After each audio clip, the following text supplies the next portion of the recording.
Hi, I'm Daisy. I really enjoyed this latest chapter of Deltarune. I love the new gameplay mechanics, the amazing characters and boss fights. The thing I liked most is... holy shit, it's Mad Mew Mew. Or I guess it's Pink now. If you're familiar with my channel at all, you might know that I really liked Mad Mew Mew in Undertale. In fact, I said that I hoped she would make an appearance in Deltarune. Now, when I said this, I thought the chances of it happening were actually pretty low, but to my shock, she's here, and she looks better than ever. Now, I know when I say this, I'm going to be really biased, but with no hesitation, I think this is the best secret boss by far. The gameplay in this boss fight is some of the best we've seen in either Undertale or Deltarune, and the path to actually unlocking this boss fight is probably the most fun compared to the previous secret bosses. Did I have to look up a guide? Yeah.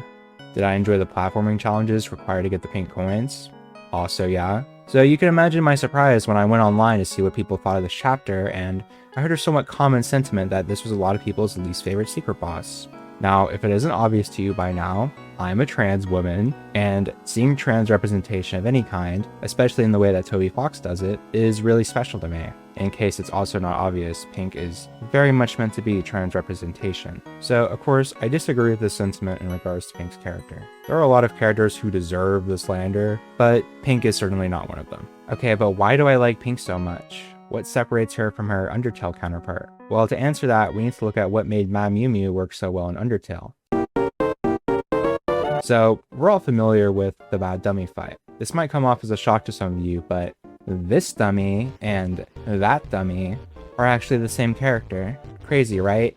Estrogen can do some pretty wild stuff. Anyway, Mad Dummy in regular old Undertale is kind of just a fun little mini-boss with not too much going on. But in the Switch port, released in 2018, you can fight her in her new form, Mad Mew Mew, which she acquires after fusing with the Mew Mew doll in Alfie's lab. She's a ghost, so she can sort of just possess things, remember? This fight is pretty fun, although I played it through the Undertale Red and Yellow mod on PC, so I really sucked at it because I didn't have Joy-Con controls. The part that's important though is that you get to see this fun little character arc for Mad Mew Mew, who I'll just call Maddie from now on for simplicity's sake. She's frustrated that she can't properly fuse with her new body, and through our camaraderie, she learns she needs to be a more kind person, not just to others but to herself. This ultimately helps her fuse with her body and become the cute cat girl that she wants to be. I'm not the first person to say this, but Maddie is genuinely really good trans representation. That desire to be in the body you dream of, but being frustrated at how difficult it can be to attain is a legitimate experience that a lot of trans people go through, including myself. So when I see some people say that she's not supposed to be trans rep or that we're looking too deep into it, I find them silly. The character can resonate a lot with the trans community and make us feel seen. I think that's awesome, and it's not something to be brushed off. And look, we can argue about creator intent all day, but this is the same game featuring Mettaton. You can't look at Mettaton and tell me he's not some flavor of LGBTQ. All this is to say, I'm a big fan of how Maddie was handled in Undertale, but call it recency bias, I think she's handled even better in Deltarune. Even though I've denied my flesh by not feeding or acting on my homosexual lusts, the lusts themselves are still there and are even stronger than they were before. In Deltarune, Maddie takes on the form of Pink, a lightener who fuses with a darkener that's based on this Mew Mew figure. Pink and her body are two separate characters fighting for control, which is pretty analogous to the relationship between Chris and the Soul.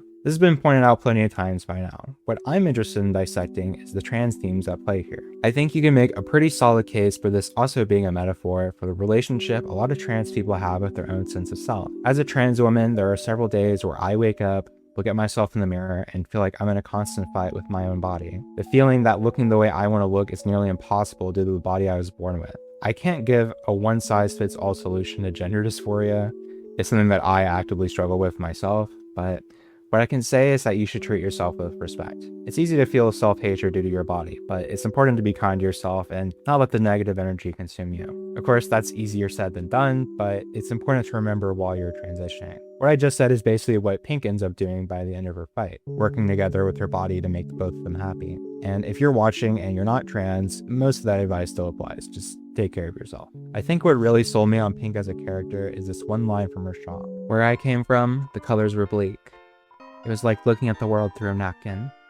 Here the sunset shines from the back of your eyes, like the afterglow of a light you stared at too long. Hehe. The big difference between Undertale and Deltarune is that these characters, in their normal day-to-day lives, don't have access to magical abilities that would make their lives better. Mettaton is a lonely ghost who can't be in the body he dreams of, and Pink can only access her ideal form in the dark world, a place that isn't exactly permanent. Being the body you want isn't as simple as using magic or building a cool robot, because that isn't how this world works. It's not how the real world works. Weirdly enough, this makes Deltarune feel a lot more grounded and real in comparison. At least, it's as grounded as you can get in a game about stealing magical dark fountains with a talking goat. I'm sure a lot of us have wished we could live in a place like Castletown, which is why I'm glad Pink will be able to come with us there in Chapter 6. Although I have a bad feeling Castletown won't last for much longer, but I guess we'll have to see. So, why do other people not like Pink? What has caused a subsection of people to call her the worst secret boss? Well, the simple and most straightforward answer is that she doesn't have a bunch of lore. The reason why Spamton got as popular as he did is in large part due to the lore he has.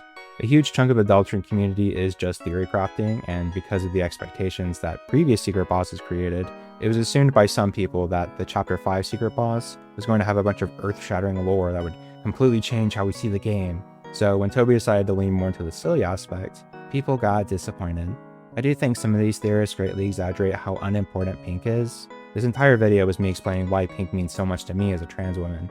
But even if you don't look at it from that angle, you still have things to chew on here. It is important to keep in mind, however, that despite me disagreeing with these takes, I understand why these fans feel the way they do, and I would never go out of my way to attack someone for feeling this way. Unless you're a transphobic idiot, then you suck. I hope you all have enjoyed this video. This is my first real video like this, so if the reception's good, maybe I'll make another one. I have a Ko-Fi linked in the description if you'd like to support a trans girly financially. I'm sort of in the red right now when it comes to money, so it would be greatly appreciated. And if you want to support me but also get something in return, I have music commissions open, the site that gives more details. Here's an example of some of the music I've made.